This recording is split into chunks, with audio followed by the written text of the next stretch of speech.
نقول أنه النص اللي ورد من الحكومة لم يتضمن فروقات الحشد تتحمله هيئة الحشد يعني نفسها، لأن كان المفروض من البداية أن تتضمن فروقات الحشد الشعبي.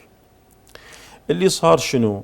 اللي صار هناك أبواب ومطالبات من قبل هيئة الحشد نعم على موازنة تشغيلية استثمارية لهم. طيب في نفس الوقت لم يمروا على موضوع فروقات الحشد الشعبي. هسه شنو صار؟ بالجديد بس هاي شوي تعطيني بيها مجال. بالجديد شنو اللي صار؟